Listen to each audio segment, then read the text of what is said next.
ఈరోజు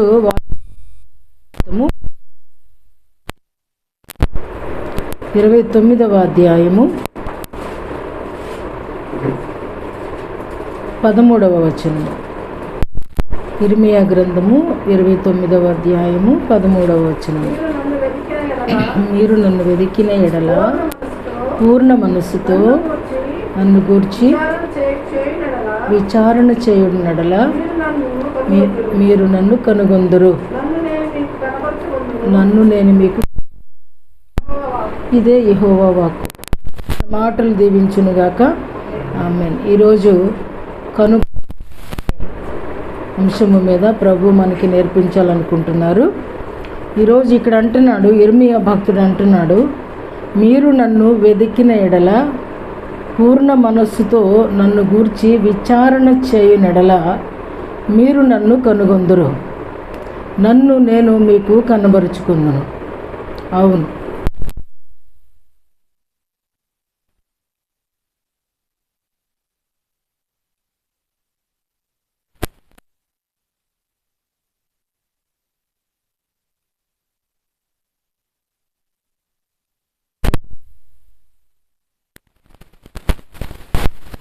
తెలుసుకుంటున్నాం. ఆయనంట ప్రతి ఉదయమున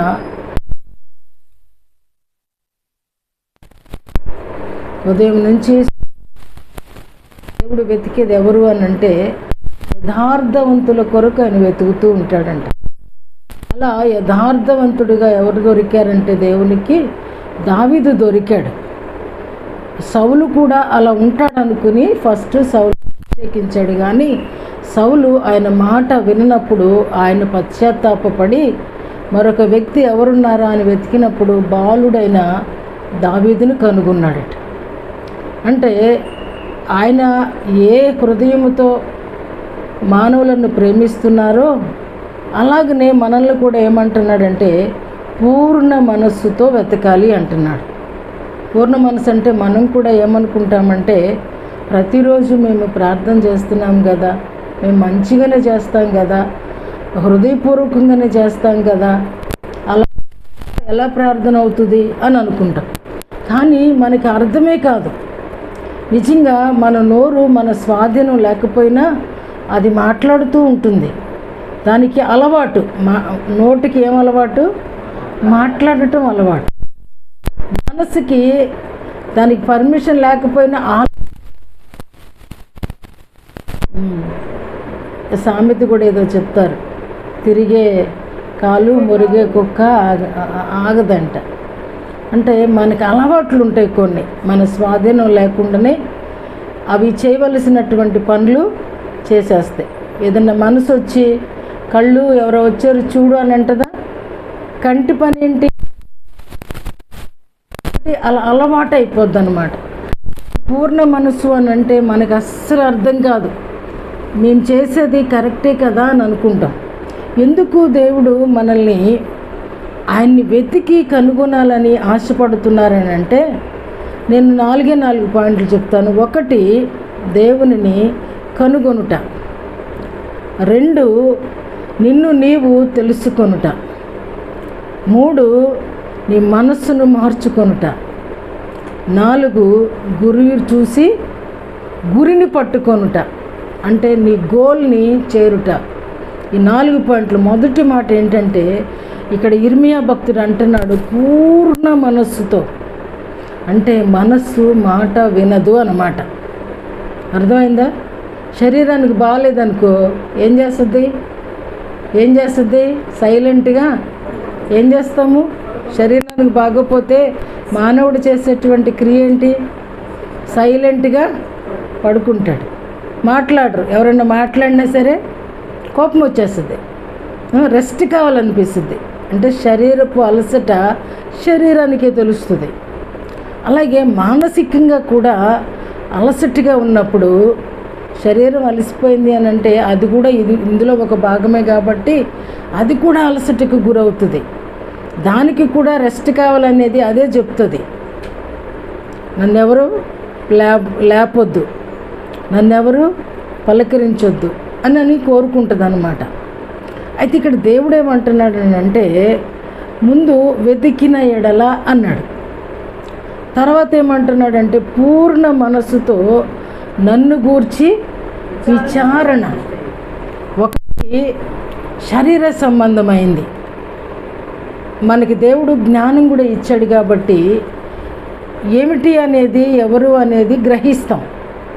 రెండు మనసుతోనంట విచారణ చేయాలంట. విచారణ అంటే బస్ స్టాండ్లో ఎక్కడికి వెళ్తాం మనం?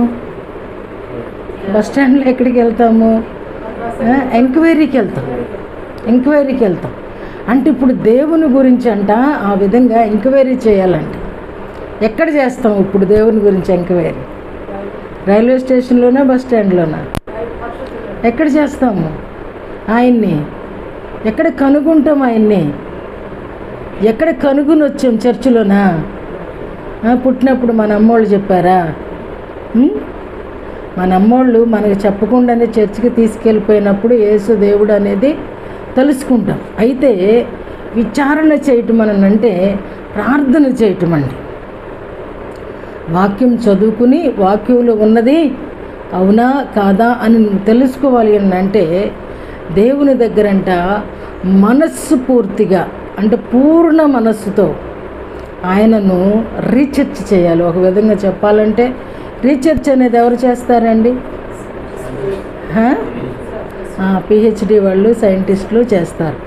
వాటి కనుగొనాలంటే, ఇప్పుడు ప్రభువును కనుగొనాలంటే నువ్వు ఎక్కడ రీసెర్చ్ చేస్తావండి? ల్యాబ్లో చేయడానికి ప్రభువుని గురించి చెప్పేవాళ్ళు ఉండరు.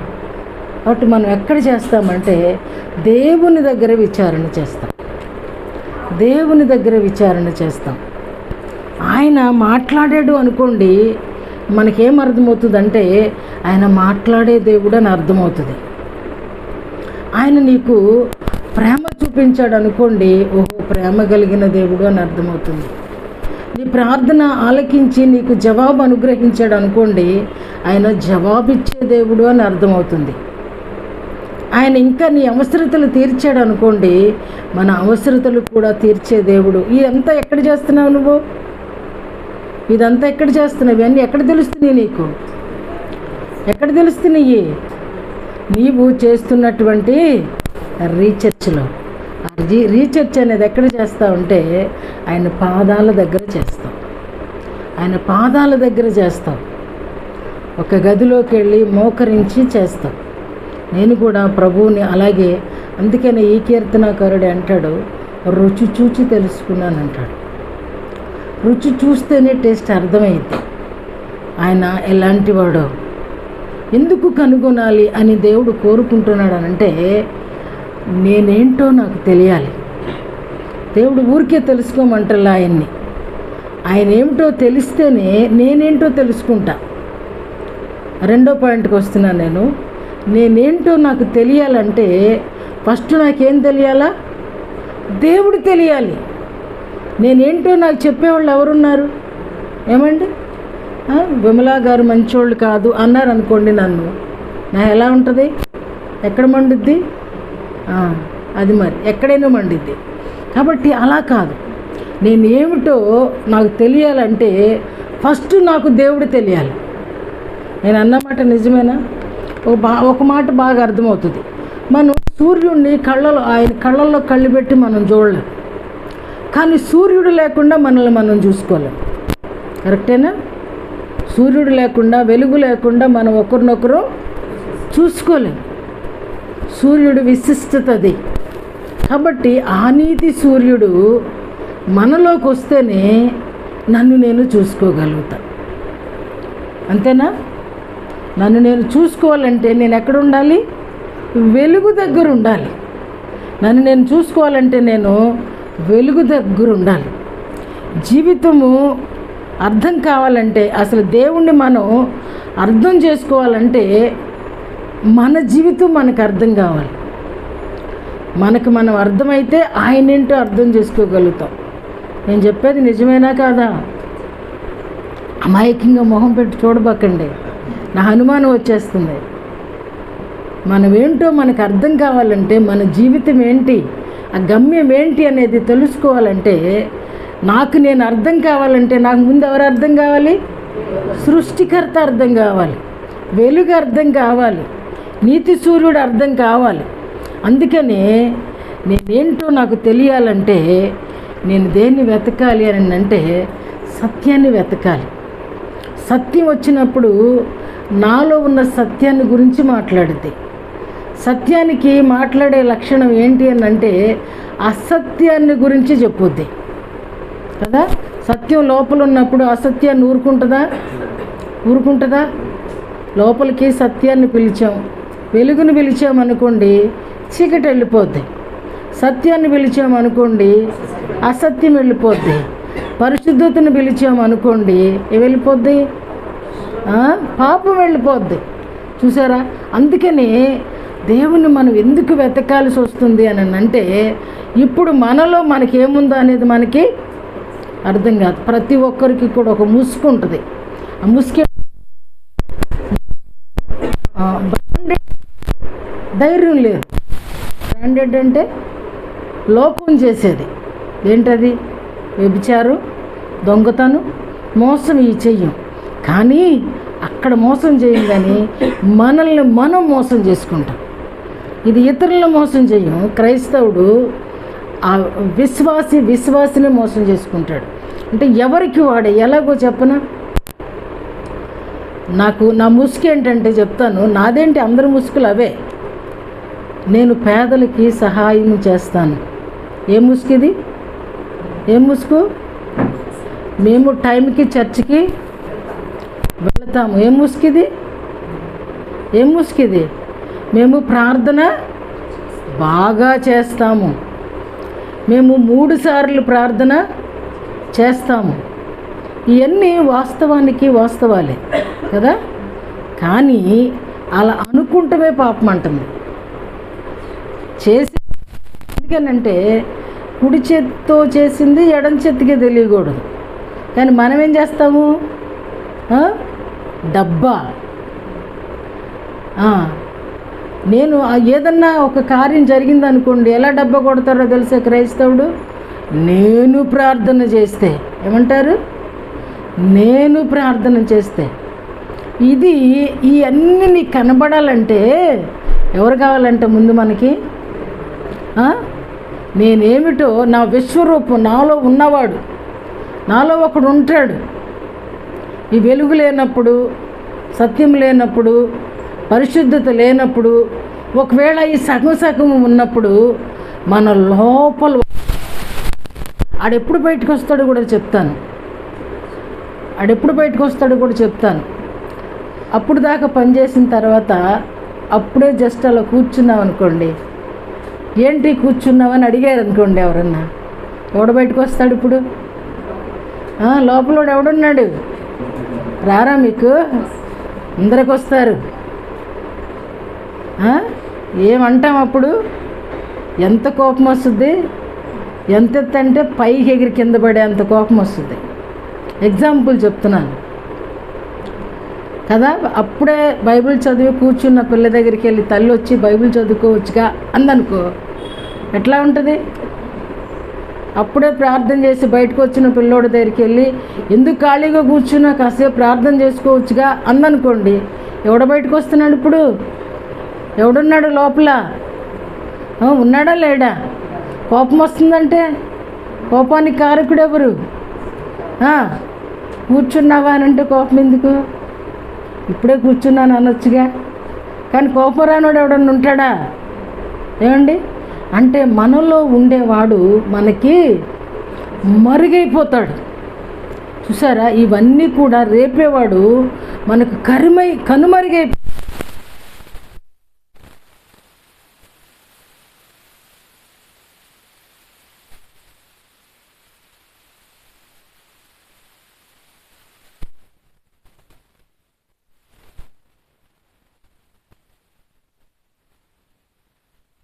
నా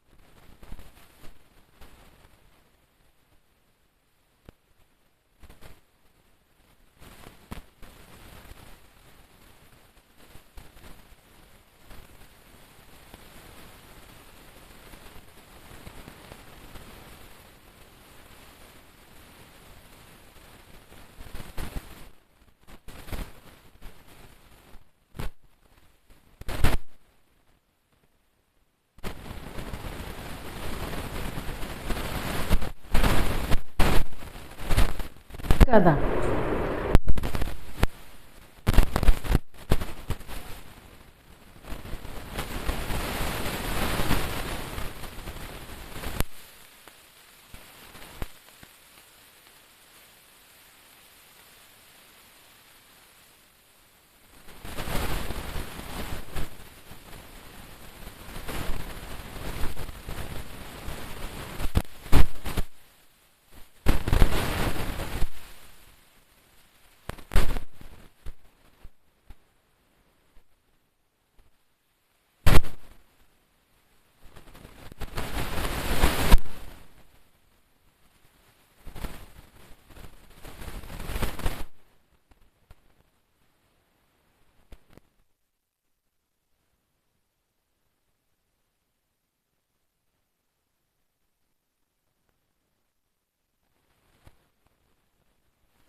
ముఖ్యంగా మన మీద మనకి చాలా ఓవర్ కాన్ఫిడెన్స్.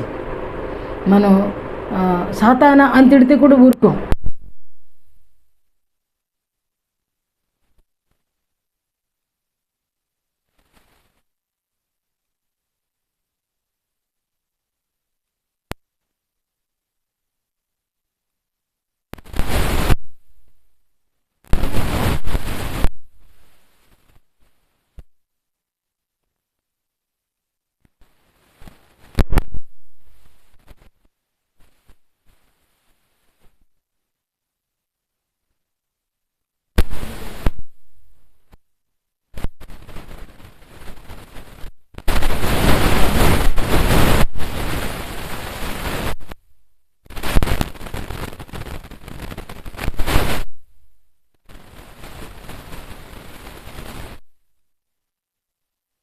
తేజస్సునకును సూర్య చంద్ర నక్షత్రములకును చీకటి కమ్మక ముందే వాన వెలిసిన తరువాత మేఘములు మరలా రాకముందే నీ బాల్య దినములయందే నీ సృష్టికర్తను స్మరణకు.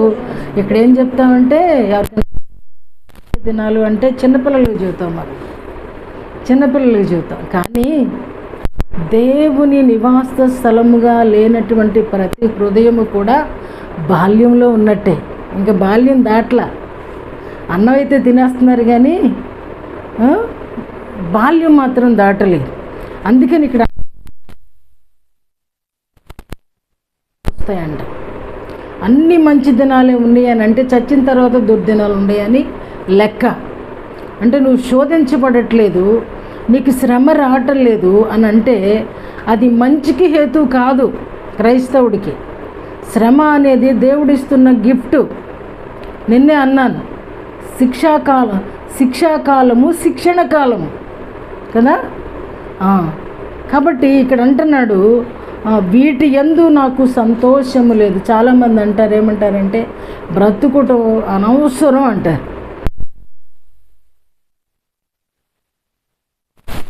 బాధ్యతలు పట్టించుకొని వాళ్ళ దగ్గరికి వెళ్ళినప్పుడు ఈ బ్రతికెందుకమ్మా అనవసరం అని అంటారు.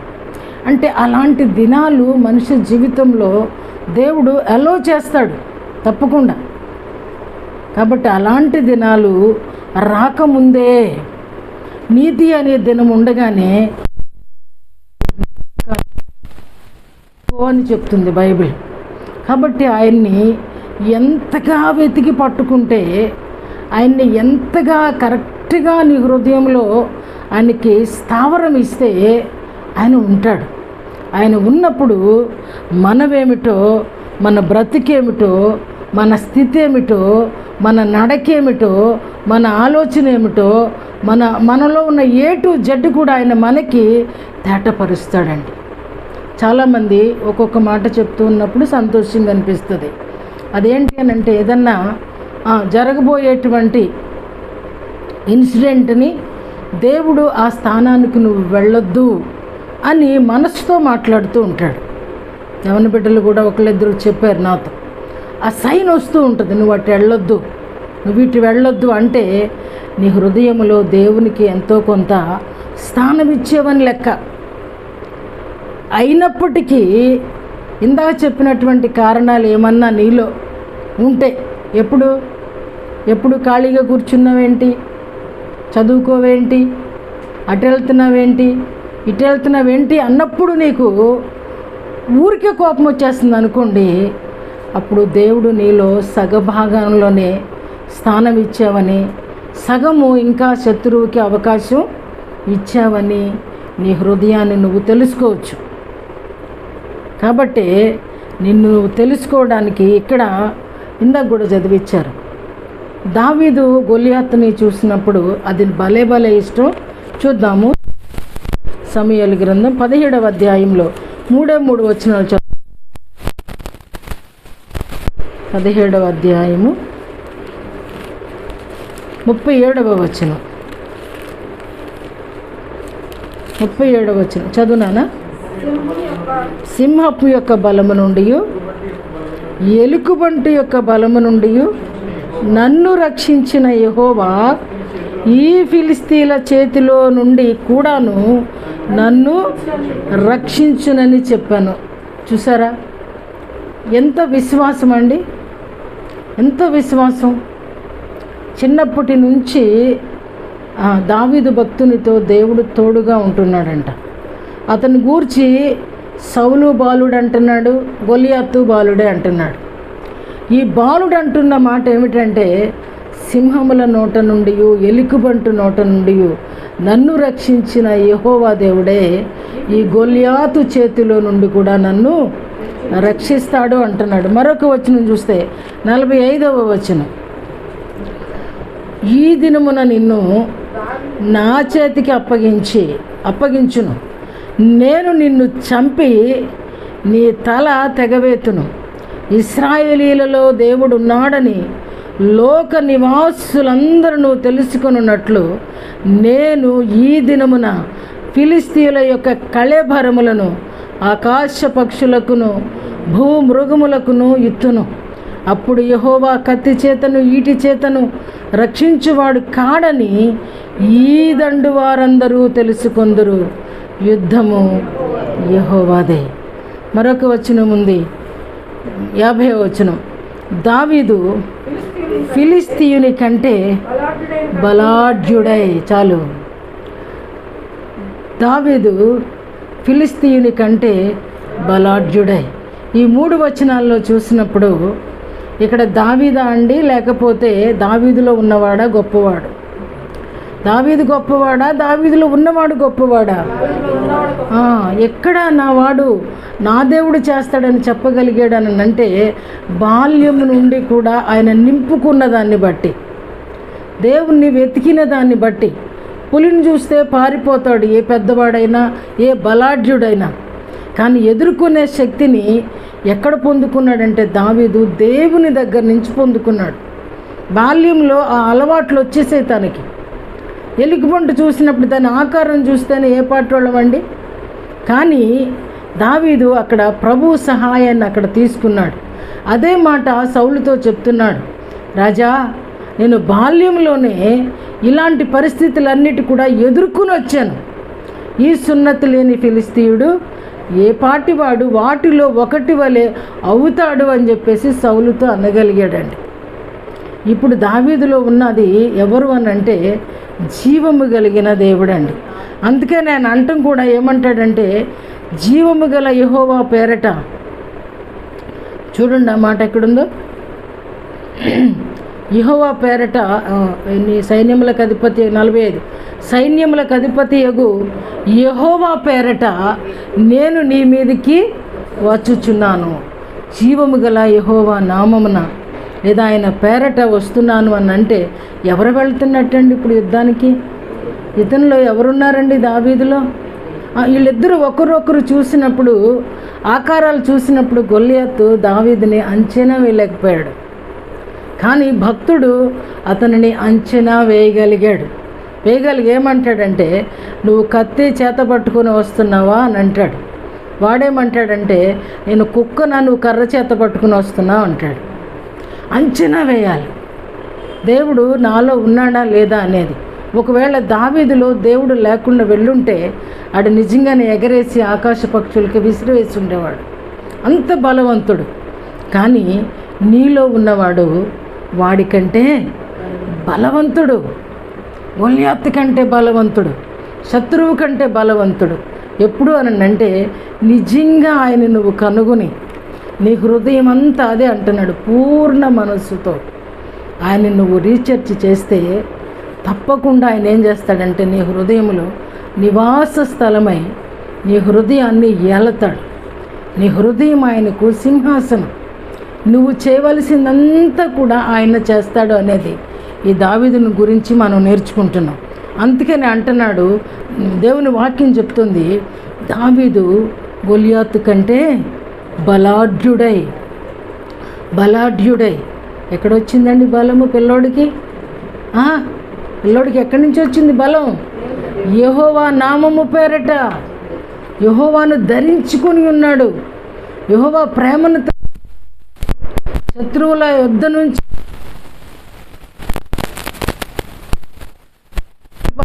వేడంతా అనేది తెర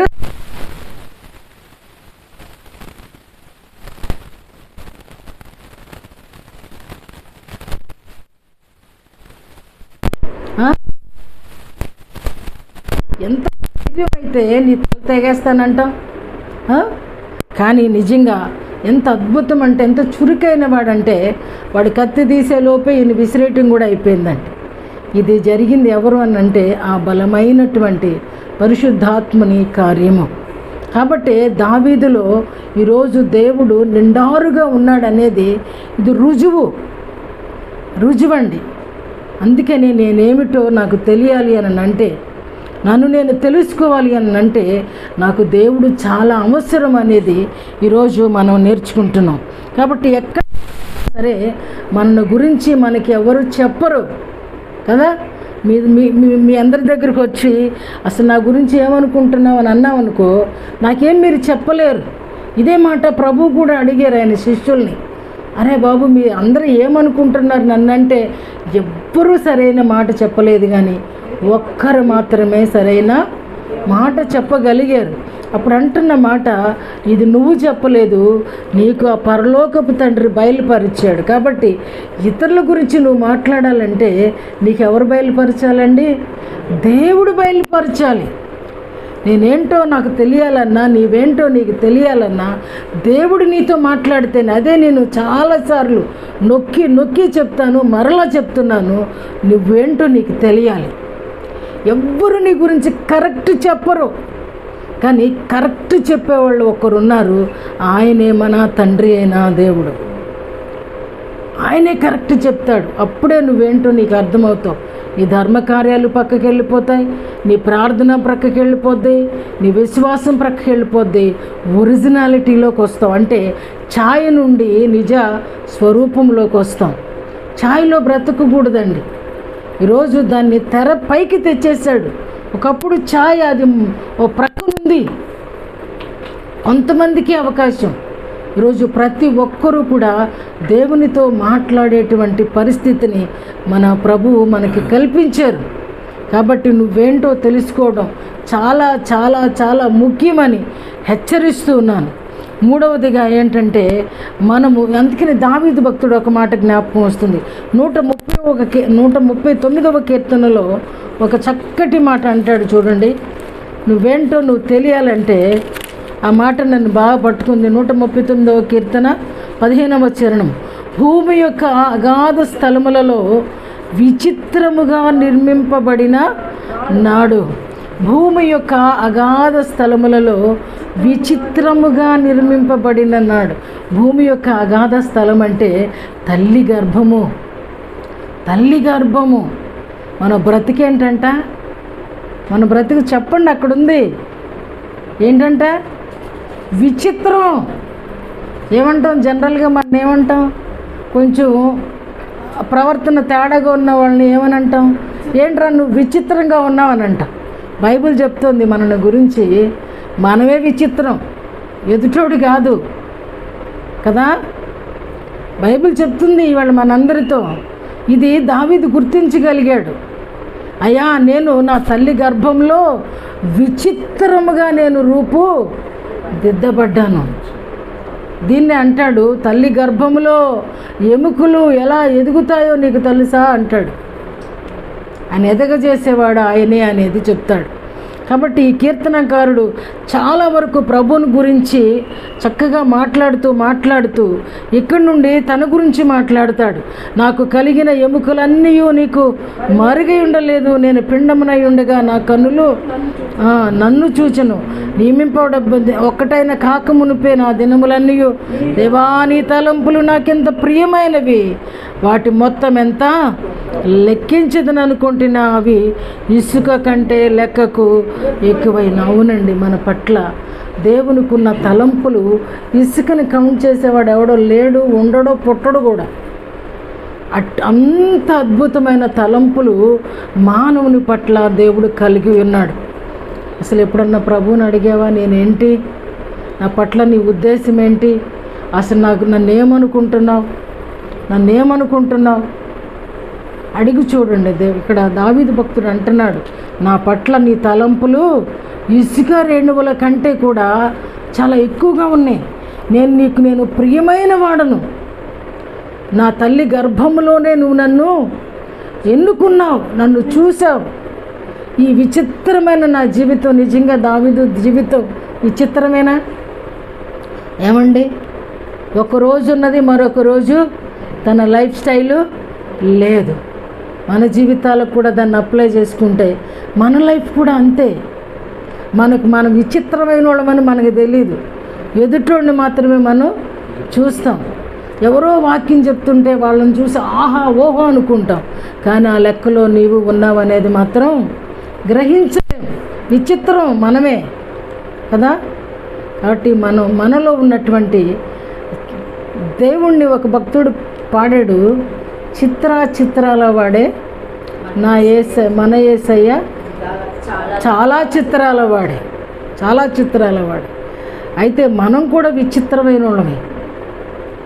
ఆయన చిత్రాలే చేశాడు, కానీ మనం విచిత్రాలు చేస్తాం, ఆయనకు ఆపోజిట్ చేస్తాం. అర్థమవుతుందా? ఆపోజిట్లు చేయొద్దు అనేది చెప్తున్నాడు ఇక్కడ.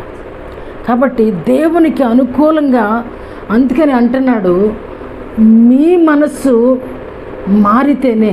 3వ మాటకు వద్దాం. రోమీయులకు రాస్తూ 12వ అధ్యాయంలో చూడండి, రోమీయులకు రాసిన పత్రిక 12వ అధ్యాయంలో మీ మనస్సు మారి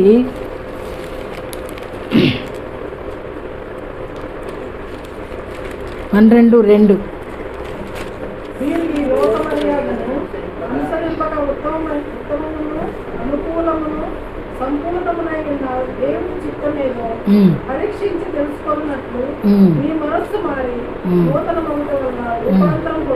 మనస్సు మారి అంటే ఇందాక చెప్పాను, మనస్సులో ఎవరి వాళ్ళదే ప్రయారిటీ ఉంటుంది, వాళ్ళ క్రియలే పైకి వస్తాయి. నేను అన్నమాట అర్థమైందండి. దేవునికి నివాస స్థలం అయితే దేవునికి అనుకూలమైన పని, ఇద్దరికీ స్థానం ఉంటే. ఒకప్పుడు నా హృదయం ఎలా ఉంది అని నేను దేవుణ్ణి అడిగాను. 50-50 చెప్పాడు. నా హృదయాన్ని 2 భాగాలు చేసి, ఒకటేమో చీకటిగా ఉంది, ఓ ప్రక్కనేమో వెలుతురుంది. అర్థం కాల, ముద్దోళం కదా. అర్థం కానప్పుడు అదేంటి ప్రభా అన్నప్పుడు ఇద్దరికీ కూడా ఒకే ప్రయారిటీ ఇస్తున్నాం. అప్పుడు నేనేం చేసేదాన్ని అంటే, ప్రేయర్ టైంకి ప్రేయర్ చేసేదాన్ని, సీరియల్ టైంకి క్రికెట్ చేసేదాన్ని. దేవుడేమన్నాడు ఇప్పుడు నా హృదయాన్ని? 50-50. అందుకే అంటున్నాడు, ఇప్పుడు హృదయంలో మార్పు జరిగితేనే. హృదయం అంట ఖాళీగా ఉంటేనంట సాతాను కారాగారంగా మారిపో.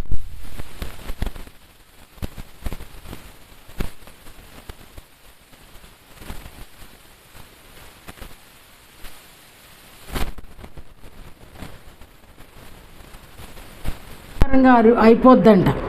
కాబట్టి భక్తుడు ఏమన్నాడంటే, ఇంకొక భక్తుడు, సోమరి వాని హృదయం అంట సాతాను ఆఫీస్ అంట. సోమరి వాని హృదయం అంటే బద్ధకం, ఏది చేయలేం కదా. అటువంటి వాళ్ళు ఎవరు ఉన్నారని నేను అనుకోవట్లేదు, కానీ ఉండుంటారు ఎక్కడో చోట.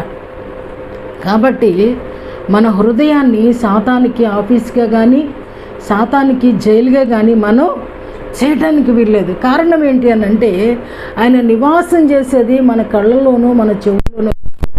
ఆయన కోరింది మన హృదయం. అది డేంజర్ కాబట్టి అది కావాలంటున్నాడు. హృదయం అనేది ఘోరమైంది, అది దానికి వ్యాధి ఉంది. దాని జబ్బు ఏంటి అని అంటే ఇప్పుడున్న ఆలోచన కాసేపటికి మంచిగా ఉండలేదు, ఇప్పుడు చేసిన ఆలోచన కాసేపటికి మనకే వద్దనిపిస్తుంది. పెద్ద గుణం ఉంది. కాబట్టి ఇక్కడ పౌలు భక్తుడు ఏమంటున్నాడంటే, అరే బాయ్, నీ హృదయాన్ని మార్చుకో, నీ హృదయాన్ని మార్చుకో. అయితే దేవునికి నివాస స్థానంగా పెట్టు, లేదంటే సాతానుగా ఉండు, నశించిన నరకానికి వెళ్ళిపో. కానీ అది మారకపోతే మాత్రం ప్రభు నీలో నిలిచి ఉండడు. ఆయన లేకపోతే నువ్వేమిటో నీకు తెలియదు. నీకు నువ్వు అన్యాయం చేసుకుంటావు.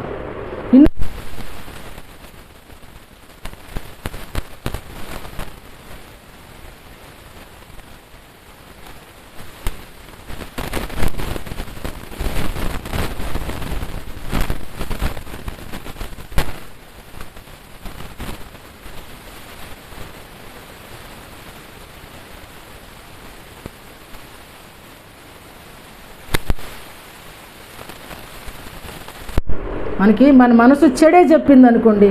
ఎవరన్నా బెగ్గర వచ్చాడండి, ఎగ్జాంపుల్, రోజు వస్తాడులే అందనుకోండి, ఏం చేస్తావు? పెడతావా? చచ్చినా పెట్టవు. కారణం ఏంటంటే ఏమిత్తింది? మన మనస్సు చెడు విత్తింది.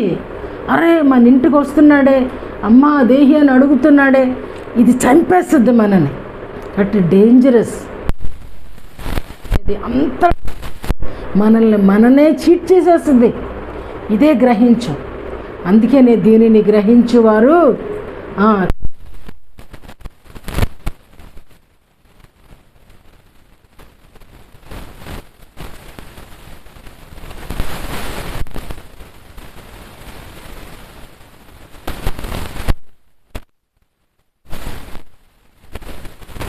రూపాంతరం చెందుతాం. అంటే 50-50 నుంచి కానీ 1/3 కానీ 1/4 కానీ ఇదేమీ లేకుండా కంప్లీట్గా మన హృదయాన్ని ప్రభువుకు ఇస్తాం. ఇక్కడ ఇంకొక మాట ఏమంటున్నాడంటే, ఈ లోక మర్యాదను మరీ డేంజర్ అండి. ఇది ముఖమాట కదా. లోక మర్యాద అంటే మోమాటం. కొన్ని వెళ్ళకూడని స్థలానికి ఏ అడ్డం వస్తుందండి? లోక మర్యాద. వాళ్ళు ఏమన్నా అనుకుంటారేమో, మా అమ్మాయి ఏమన్నా అనుకుంటుందేమో, మా నాన్న ఏమన్నా అనుకుంటాడేమో, మా అమ్మ ఏమన్నా అనుకుంటుందేమో. ఇది మన గోల. లోక మర్యాదను అనుసరించినంత కాలం సంపూర్ణమైనటువంటి మనస్సు రాదు. సంపూర్ణంగా దేవుని చిత్తము చేయలేము. ఏమండి? లోక మర్యాద కొరకు మన మనస్సును తాకట్టు పెట్టుకుంటే మనము సంపూర్ణముగా దేవుని చిత్తము చేయలేము. మన మనసు కూడా రూపాంతరము చెందదు. కరెక్టేనా నేను చెప్తుంది? కరెక్టేనా? మొహమాటాలకు వెళ్ళబాకండి. ఒక మోటు సామెత ఉంది, నేను చెప్పలేను కానీ అది. కాబట్టి మొహమాటం అనేది మనకి సంబంధించిన మాట కాదు. మొహమాటం అనేది మనకి సంబంధించింది కాదు. లోకం ఏం చేస్తుందో ఆ మర్యాద చేస్తే నువ్వు భక్తుడు ఎలా అవుతావు? ఏమండి? లోకము, ప్రవాక్యం చెప్తుంది, లోకము దాని ఆశయు గతించిపోవును. లోకం చేసేది ఏది నువ్వు చేసినా, సంప్రదాయాలకు వెళ్ళిన బైబిలే చెప్తోంది. మన సౌత్ అంతా కూడా సంప్రదాయాలకు లొంగిపోయిన వాళ్ళంట. నార్త్ అంతానేమో మూఢనమ్మకాలకి లొంగిపోయిన వాళ్ళట. బైబిల్లోనే ఉన్నాయండి ఈ మాటలన్నీ. అందుకనే రీసెర్చ్ అంటున్నాను బైబిల్. దీనిలో సెర్చ్ చేయమంటున్నాను. అందుకనే దానిలో ఏమీ లేదు. అందుకనే ఈ లోక మర్యాదను అనుసరిస్తే మన మనసు మారలేదు అని లెక్క. ఇంకా చెప్పాలంటే గట్టిగా, మన మనసు దేవునికి అనుకూలంగా ఆలోచించట్లేదు అంటే ఆ లెక్కలో మనసు మారలేదని లెక్క. అంటే నువ్వు సగం ఉన్నావా 1/4 1/3 అనేది మన ఆలోచన అది. కాబట్టి ఈ లోక మర్యాదను అనుసరించినట్లయితే ఇక్కడ దేవుని చిత్తాన్ని పరీక్షించలేవు, దేవుని చిత్తానికి నీ ఓటు వేయలేవు, దేవుని చిత్త ప్రకారము నీవు నీ భక్తిని కొనసాగించలేవు. కాబట్టి అందుకే ఆలోచన సరళి ప్రభువుకు అనుకూలంగా ఉండాలనేది దేవుని వాక్యం హెచ్చరిస్తుంది. తప్పకుండా ఒకటి ఏం చెప్పానండి, దేవుని కనుగొనుట. 2 నీవు తెలుసుకొనుట. 3 మనస్సు మార్చుకొనుట. చివరిది నీ గురి వద్దకు. మారిన మనస్సు ఎక్కడికి వెళ్ళాలండి? మారిన మనసు ఎక్కడికి వెళ్ళాలి? మరి ఉంగరంలాగా తిరిగి వెనక్కి రావాలా? నువ్వు ఎవరిని కనుగొన్నావో నువ్వు ప్రార్థించి ప్రయాసపడి ఊరికే కనుగొనలేమండి. ఈ ప్రసంగం చెప్పినంత ఈజీ కాదు. ప్రభువును పట్టుకోవటం, ప్రభువును కనుగొనటం చాలా కష్టం. తన్నులు కూడా తిన్న భక్తులు ఉన్నారు, లేరా? ఏమండి, ఎవరిని కొట్టాడు దేవుడు? ఏంద్ర ఆశీర్వాదం అంటావని ఎవరిని కొట్టాడు దేవుడు? కొట్టలేదా? మరి గట్టిగా చెప్పొచ్చు కదా. అది ఎందుకనంటే ఆశీర్వాదం అనేది, దేవుని ఆశీర్వాదం అనేది దేవుణ్ణి కలిగి ఉండటం ఆశీర్వాదం. అదండి ఆశీర్వాదం అంటే ఒక 10 ఇళ్ళు ఇది కాదండి. ఈ లోక ఐశ్వర్యం ఆశీర్వాదం కాదు. ఈ లోకంలో ఉన్నదాన్ని ఐశ్వర్యం అంటాం, ధనవంతులు అని అంటారు. కానీ ఆశీర్వాదం అనేది అది పరలోకము నుండి వచ్చేది. ప్రభువుని కలిగి ఉండటమే ఆశీర్వాదం. దావీదు అరణ్యంలోకి వెళ్ళి పోషించబడ్డాడనంటే వెనకాల సట్టి బుట్ట పట్టుకెళ్ళాడండి ఎక్కడన్నా? అతనితో దేవుడు ఉన్నాడు, శత్రువుతో భోజనాలు పంపించాడు. ఏమండి, అడవుల్లో అరణ్యంలో పారిపోయినోడికి గొర్రెలు, జున్నులు, వెన్న, ఎటువంటి శ్రేష్టమైన గింజలు, అంజూరం, ఖర్జూరం, ద్రాక్ష, అడలు, బ్రహ్మాండమైన ఫుడ్ పెట్టాడు. ఎవరు అని అంటే ఆయన చేస్తాడండి. ఇది ఆశీర్వాదం అంటే. ఆయన ఎక్కడుంటే అక్కడ ఆశీర్వాదంగా మార్చాడు. ఆయనకు ఒక్కడికే పెట్టాడంటే ఆయనతో పాటు ఉన్న 600 మందికి కూడా పెట్టాడండి. అది అద్భుతకరమైనటువంటి ఆశీర్వాదం. దీనిని ఏమంటామంటే రూపాంతరం అంటాం. రూపాంతరం. నువ్వు ఎక్కడికి వెళ్ళినా ఏటీఎం చేత పట్టుకెళ్ళక్కర్లా. కాకులతో ఆహారం పంపించిన వాళ్ళు లేరండి? ఏమండి, కాకులు 3 రోజుల చట్నీ కూడా వదలవయ్యి. అలాంటిది మాంసం పట్టుకెళ్ళి ఇచ్చాయంటండి. అంటే ఆయన ఆజ్ఞాపిస్తే ఏదైనా ఆయన మాట వింటుంది. మానవుడే వినడండి. కాకులు విన్నాయి, పావురాలు విన్నాయి, గాడిదలు విన్నాయి, గుర్రాలు విన్నాయి, అన్నీ విన్నాయి, కోళ్ళు విన్నాయి, అన్నీ విన్నాయి. మానవుడు తప్ప అందరూ విన్నారు. కాబట్టి ప్రభువుని గట్టిగా పట్టుకో. అందుకనే షూలమీత అంటది, అతడు కనబడినంతనే నేను వదిలిపెట్టక ఆయనను పట్టుకుంటేనే. పట్టుకోవాలండి దేవుణ్ణి పట్టుకుంటేనే ఆశీర్వాదం. దేవుడి హృదయం అంతా ఇచ్చేస్తేనే ఆశీర్వాదం. తరచుగా కోపం వస్తుందంటే ఆశీర్వాదానికి అడ్డుకట్ట. అక్కడ నువ్వేమేసేసావంటే చిన్న చెత్తను అడ్డం పెట్టి, అందుకనే ఆశీర్వాదము చూడలేకపోతున్నావు. చివరిది గురి యొద్దకు. గురిని చూడు. నీ గోల్ ఏంటి అని అంటే ఎవరిని కనుగొన్నావో ఆయనతో ప్రయాణము కొనసాగించు. నోవాను గురించి అంటాడు, నిందారహితుడంట. నోవాహు నీతిమంతుడు, నింద కూడా లేదంట. ఇస్తుంది అని నింద కూడా లేనివాడు. హానోకు అలా నడుచుకుంటూ ప్రభుతో పాటు పరలోకం వెళ్ళిపోయాడంట. ఏలియా మాట్లాడుతూ పరలోకానికి భక్తులండి వీళ్ళు. అది ఆయనతో నడిచేటువంటి అనుభవం, ఆయనను కలిగి ఉన్న అనుభవం. ఆయన ఉంటే మనకి ఏ కీడు రాదు. ఒకవేళ వచ్చిన కీడు మేలుగా తిరగబడిపోద్ది. ఇది సత్యం, నగ్న సత్యం. కాబట్టి నీ గురి ఏది అని అంటే ఈ లోకరీత్యా అంబిషన్స్ ఉండాలి. అలా లేకుండా మనం బ్రతుకులేం. కానీ అస్సలు గురి ఏంటి అని అంటే, నీ గమ్యం ఏమిటి అని అంటే ప్రభువే. పరలోకమే మన రాజ్యం, పరలోకమే మన నేటివ్ ప్లేస్ అంటాం కదా, నెగిటివ్ కాదు, నేటివ్ ప్లేస్ మనది అదండి. ఇది కాదు, పరదేశులము, యాత్రికులము. భక్తులు అన్నారండి ఈ మాటలు, ఈ లోకము ఈ దేశము నాది కాదు, ఇదంతా కూడా యాత్రికులం, మనం ప్రయాణికులం.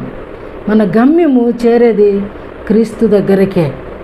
ఎందుకంటే ఆయన కుడి పార్శ్వంలో మనకి స్థానాన్ని ఏర్పాటు చేయడానికి ఆయన మనకంటే కాస్త ముందుగా వెళ్ళాడు.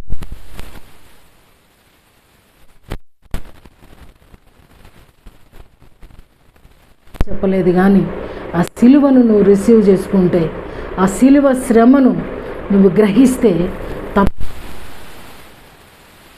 తెలుసుకొనగలిగితే ఆయనను కనుగొన్నట్టే. ఆయన కనుగొనటం అంటే ఆయన త్యాగాన్ని మనం గౌరవిస్తే, ఆయన రక్తాన్ని మనం గౌరవిస్తే, ఆయన గాయాలను మనం గౌరవిస్తే ప్రభువుకి మనలో స్థానం ఇచ్చిన. కాబట్టి ఈరోజు ప్రభుని గురించి పూర్ణ మనస్సుతో ఆయనని వెతికితే నన్ను మీరు కనుగొంటారని సాక్షాత్తు ప్రభువారే చెప్తున్నారు. కాబట్టి ఈ రోజు నుంచి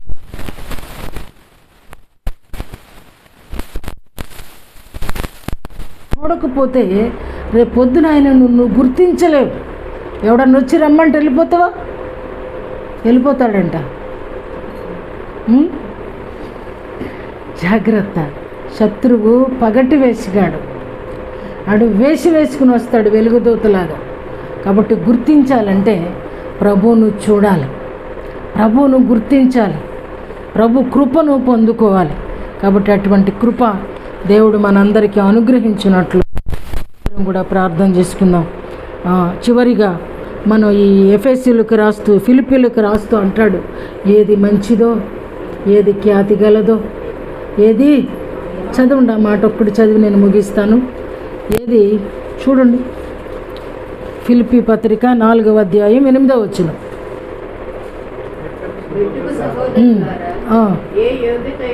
ఏ యోగ్యత అయినను మెప్పైనను ఉండిన ఎడల ఏవి సత్యమైనవో, ఏవి మాన్యమైనవో, ఏవి న్యాయమైనవో, పవిత్రమైనవో, ఏవి రమ్యమైనవో, ఏవి ఖ్యాతి గలవో వాటి మీద ధ్యానం ఉంచుకొనుడి. చూసారా, ఏది మంచో నీకు తెలియాలంటే మన జ్ఞానం సరిపోదు. ఏది సత్యమో మనకి తెలియదు, ఎవరిని నమ్మాలో మనకి తెలియదు, ఎక్కడ ఏ పుట్లో ఏ పాము ఉందో మనకి తెలియదు. కాబట్టి ఇవన్నీ తెలియాలంటే మన మనస్సు ప్రభు మనస్సుతో. కాబట్టి దావీదు అంత ధైర్యంగా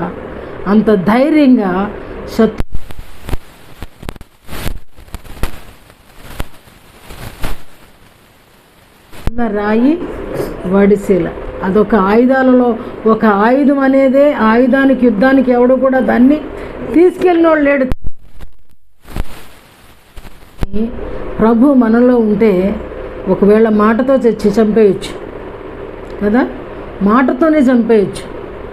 ఎంత తక్కువ అంచనా వేశాడో అంత ఎక్కువ శిక్ష అనుభవించాడు. పాపం వాడి మీద కూర్చుని మరి ఆడి పేక కోసాడు. ఎంత తక్కువ, అదే శత్రువుని మనం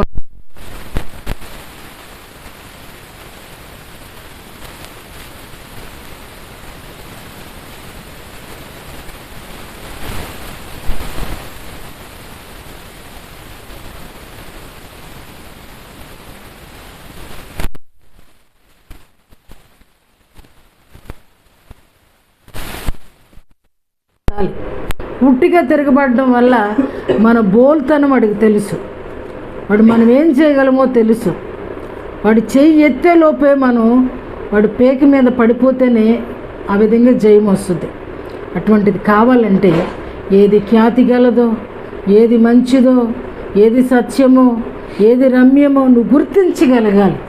అది ఎప్పుడు గుర్తిస్తావంటే నీ ప్రభువు నీలో ఉన్నప్పుడు, నా ప్రభువు నాలో ఉన్నప్పుడు. ఆయన సర్వాంతర్యామి, ఆయన క్రైస్తవునికి గురి ఆయనే.